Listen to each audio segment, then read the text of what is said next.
Well, it's that time, Frank. Yeah, I'm here. Okay, I'm just making sure you're there.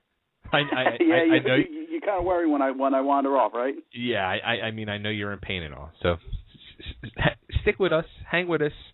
And before we get you on here, I just got to say, this is really going full circle. A lot of people might not know. I guess it was over 10 years ago now. Both Frank and myself promoted shows in the Philadelphia area we were called Liberty All Star Wrestling, and from 2000 to 2002, we also did a weekly radio show, wrestling radio show in the Philadelphia area. This was like before the whole internet really took off and all and everything, but we had a guy that contacted us, and our guest at that week was going to be Todd Gordon from the original promoter of ECW, and the ring announcer Bob Artis. And they were our guest, and John contacted us. They wanted to come and meet Todd and Bob and film stuff for this documentary they were making. Now, fast forward to 6 months ago, this whole Barbed Wire City thing starts coming about, where it's like meeting the public and all that. And I get this message from John saying, "Hey, do you remember me?" And I had no freaking clue. And I was trying to remember, and then finally, like, he like sent me like screen pictures of it, and I was like, oh my God, like it was 12 years ago or whatever it was. Like, I totally forgot all about this.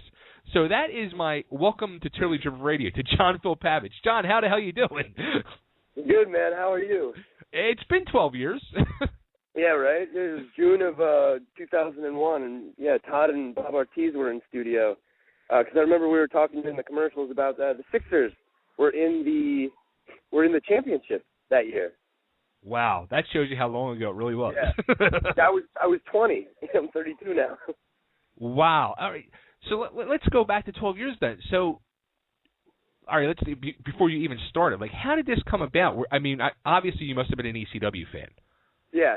I grew up in Allentown, which is, Center City, Philly is an hour away from my driveway on a good day. Okay.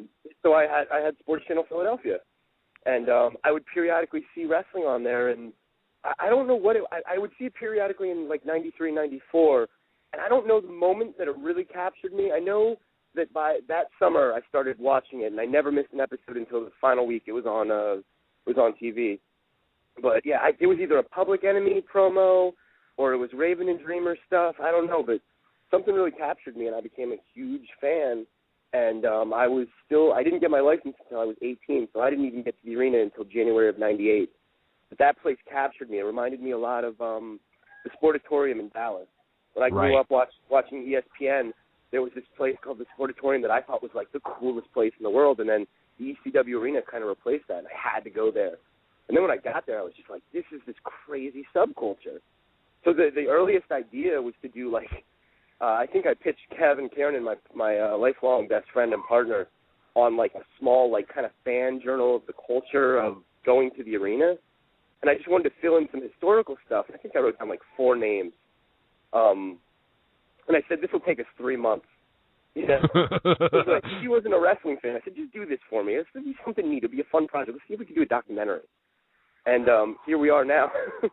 We're actually down in Northeast Philly at a studio finishing up right now.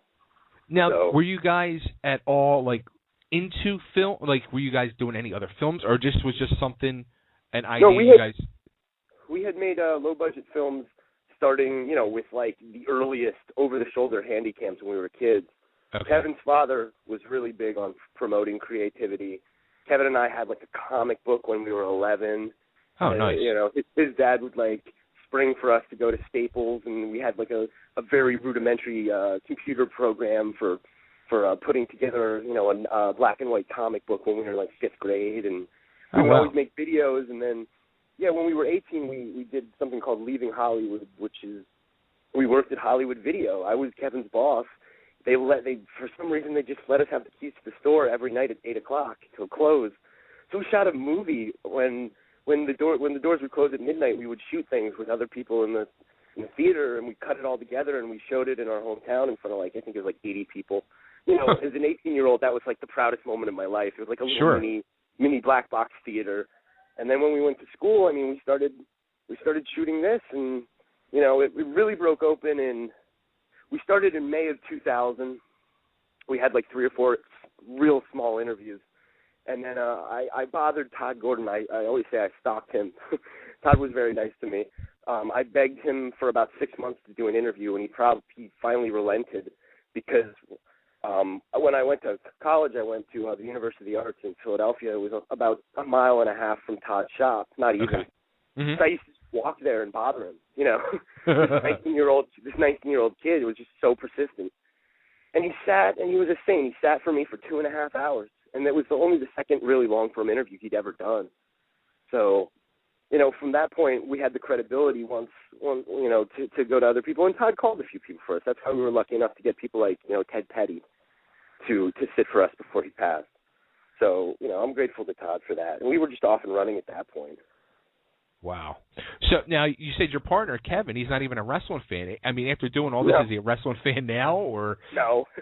Wow. Nobody knows so much about it. I mean, no, he respects the art of it. Kevin's not going to sit at home on Mondays and watch it, but he can watch it and tell you what he likes and what he doesn't like, and he gets the basics. I mean, he's had to be, because of this project, he's had to deal with, you know, promoters and photographers, and like, he's met everybody, you know, not everybody in the business. It's not like we, you know, vacation at Hulk Hogan's house, but ECW kind of related. You know, he's met and dealt with all these people, so he understands, you know, everything you're saying, like all the terms that people throw around. But it's not something that he'll do in his off time, kind of a thing. Gotcha. So you guys were started filming, and then how long? Hello? I said, you guys started filming. Okay, I'm sorry. Mm-hmm. You guys started filming for what? You usually take a few months, but you guys ended up filming for how long? I'm sorry, babe. It keeps breaking up. Can you hear me? Yeah, I can hear you. You got me? Hear me now? Yeah, I'm just going to stand in one place and hope it stays. Okay. I said you guys started filming, and then it was you originally thought it was just going to be a few months, but then you guys actually filmed for how long was it originally? We filmed from March of 2000 until the next, all the way to somewhere in 2000, took a break, filmed a little bit in 2003, and then we didn't film anything again until 2012, but we did pick it up and try to work on it for a few months in 2005 and 2008 and 2009. How come in 2003 you guys kind of like stopped on it?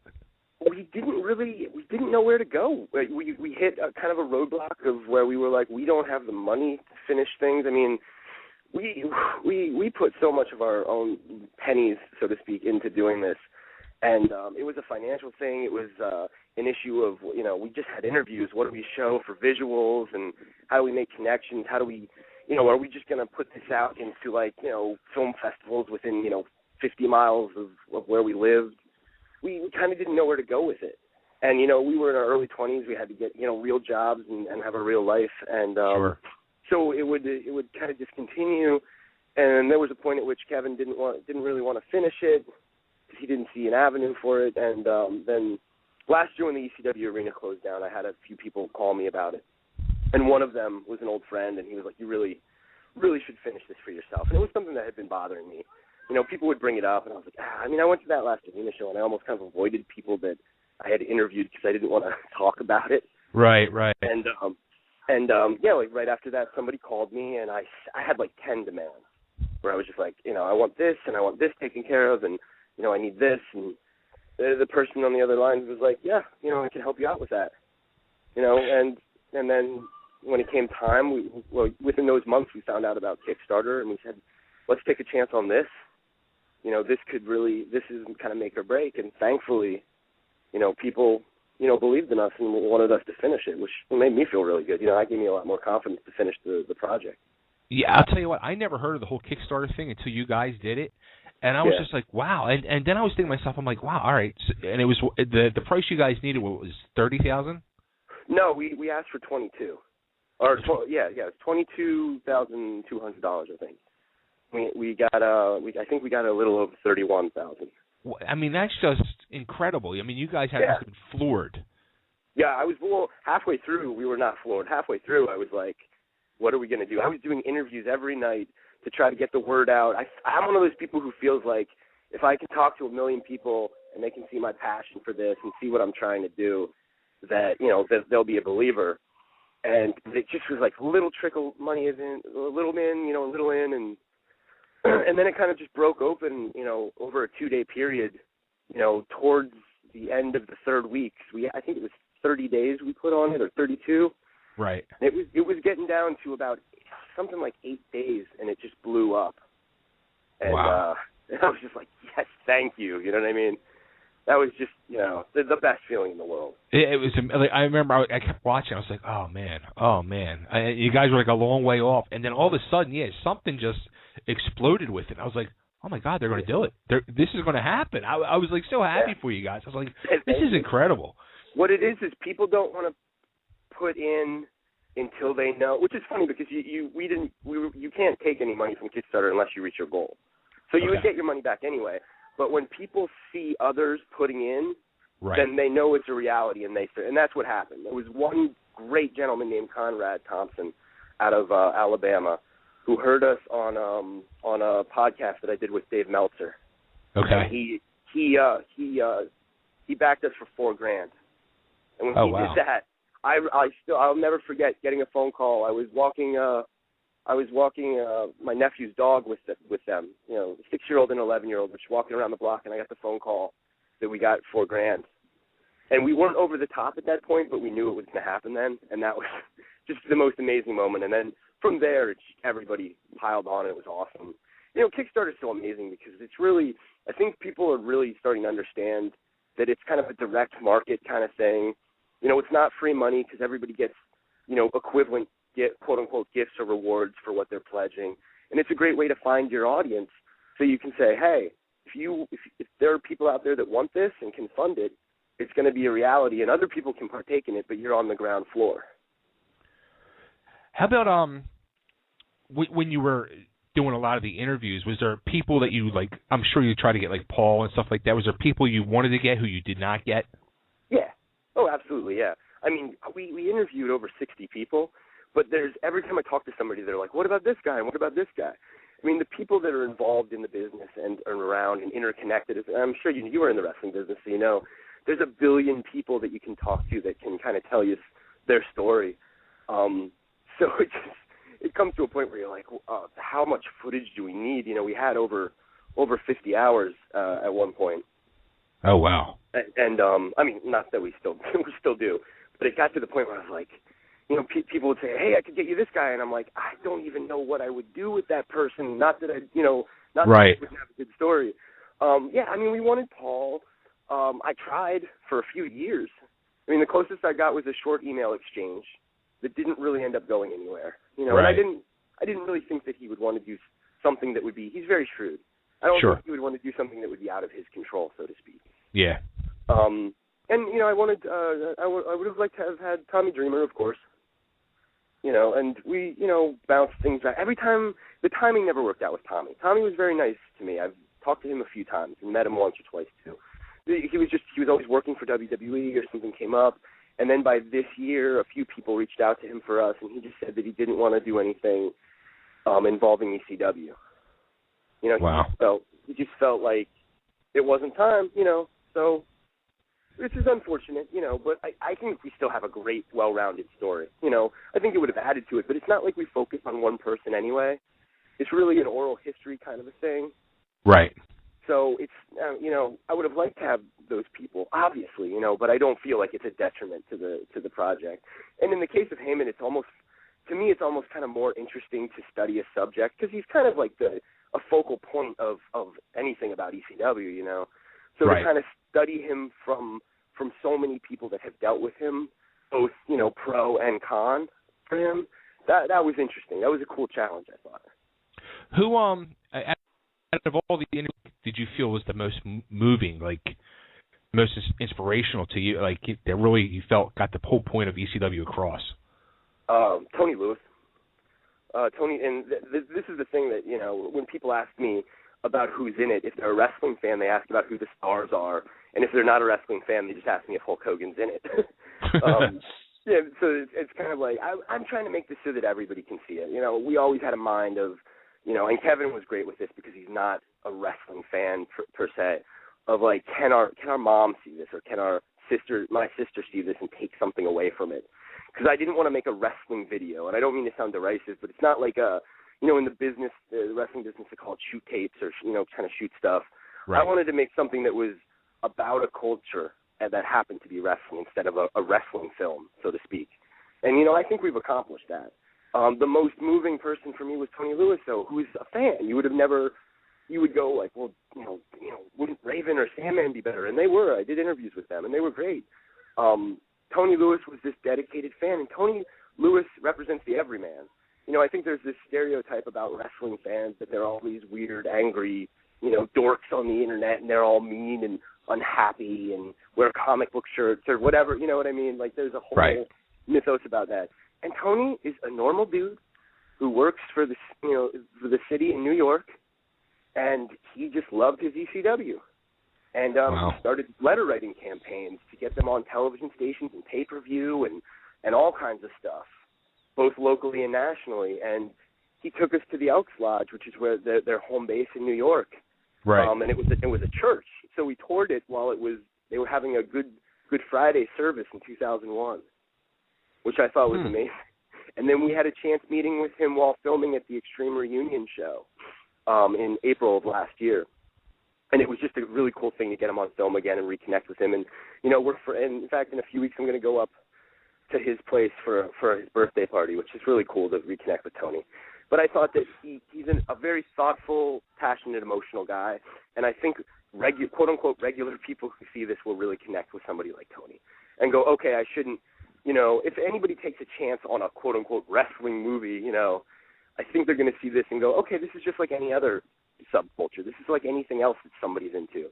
If you're into ballet, I'm not into ballet, but I'd probably watch a ballet documentary if you made it accessible to me. I've certainly watched a lot of skateboard videos, and I've been on a skateboard like twice in my life and fell off both times, you know.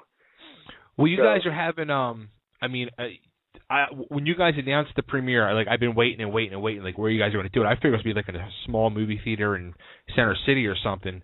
And here, I mean, you guys, this is just the cream of the crop. I mean, this is just a perfect way to get this picture out there. You're having a big premiere April 20th at the ECW Arena. Now, the arena has basically been closed down for a year.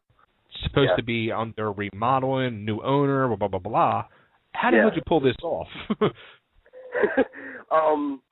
I have to be somewhat cryptic about this. This is like the one thing that I can't be completely transparent about. It's just people involved have asked me not to talk about it. But I'll say that I envisioned this film in that building since I was a 19-year-old kid.